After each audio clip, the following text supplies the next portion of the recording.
All right, so the NFL 25 and under offense. Criteria for this, you have to be 25 before the season begins, and that's about it. For quarterback, who's obvious, Mahomes, he's 24, MVP of the league, Super Bowl MVP, Super Bowl champion. Not much to talk about there.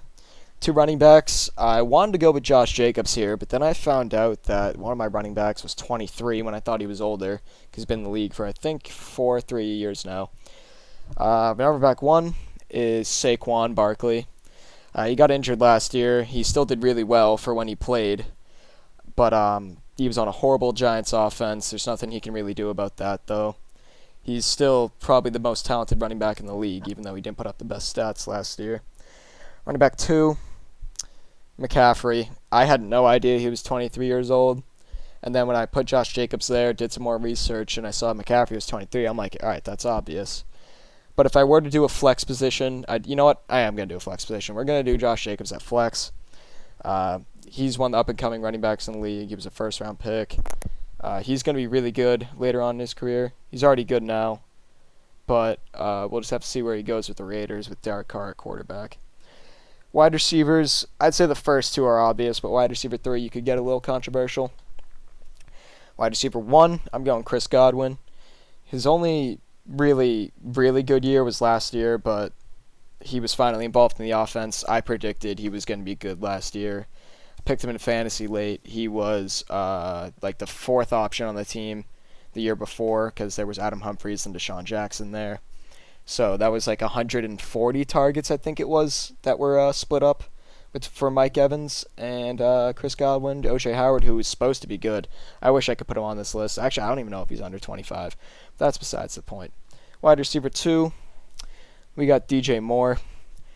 He really came on the scene last year, even though Kyle Allen was his quarterback. If he had a competent quarterback, he would have done amazing, like so much better last year. He was already really good, but we'll have to see how he does this year with Teddy Bridgewater. We'll see if Teddy Bridgewater's a franchise quarterback. See if him and McCaffrey can pair up for an offensive tandem for the years to come. He's still on his rookie deal. I mean, that man's going to get a lot of money. I mean, everyone on this list is on their rookie deal still, so. Wide receiver 3. It's pretty controversial, in my opinion. You could go. I picked A.J. Brown.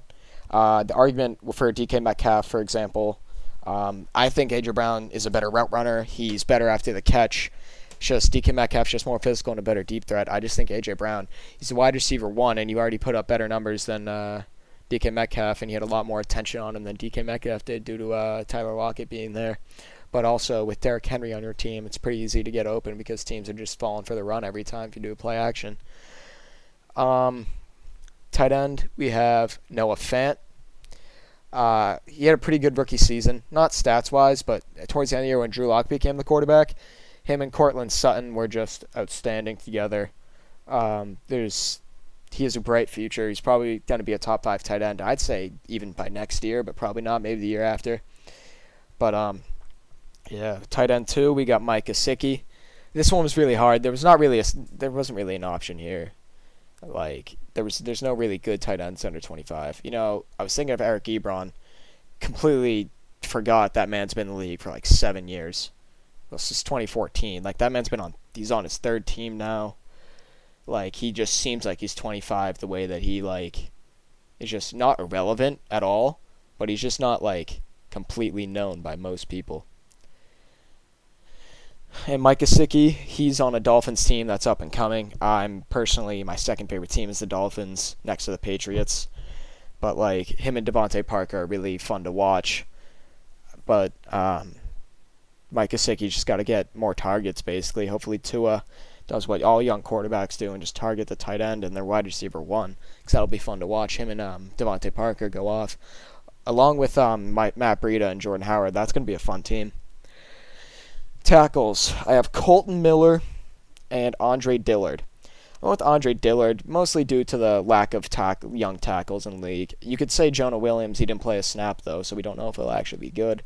Andre Dillard only started 4 games last year, but I'm pretty sure he's slated to be the starting tackle whenever Jason Peters is gone. He actually might be, I just can't think right now.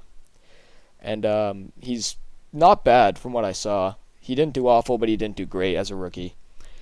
Colton Miller, the starting left tackle for the Raiders. He's not bad, but he's definitely not like outstanding. But he's going to be their left tackle for a long time.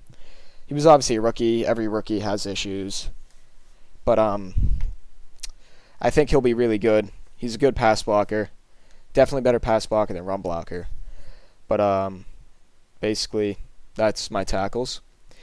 And then for my guards, obvious Quentin Nelson. He's already like one of the best guards in the league next to Zach Martin.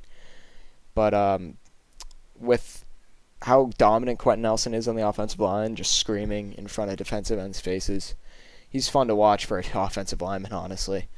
But Quentin Nelson is just a dominant guard. He's obviously going to be on this list. If you have any other person at guard besides him, you're just not thinking. And then we have Chris Lindstrom. Had a really up and down rookie year. He was a first-round pick for the Falcons. I think he'll be good in this future. Right now, he is all right, but I'm basically basing this list off potential unless you're already there. But like Chris Lindstrom, especially with that Falcons team, the other offensive linemen around him to help hide his weaknesses. I think he'll be really good up in the up and coming years. You could see him as like a top 10 offensive guard in the league in like 3 years. Center, again, lack of talent here. Lack of talent. Like there's no good center under 25, at least that I could find. So I went with Frank Ragnow of the Detroit Lions. He was all right as a rookie. You know, first round pick for the Lions last year, 2 years ago. But you could also go Garrett Bradbury, but his rookie year was just so up and down that like I feel like Frank Ragnow is the much safer pick. But like the Lions, they're just a bad team. Like even if he's bad, I won't even call on him. There's no one else on that offensive line to help him. Well, like Laken Tomlinson, one of the biggest busts in the first round for offensive linemen. Besides, pretty sure Joshua Garnett's not that good.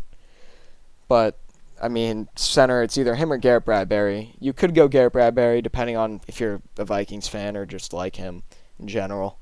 But I feel like there's just no reason to go with him just because of how shaky his rookie year was. And Frank Ragnow has been kind of solid for the Lions. But yeah, that's my list.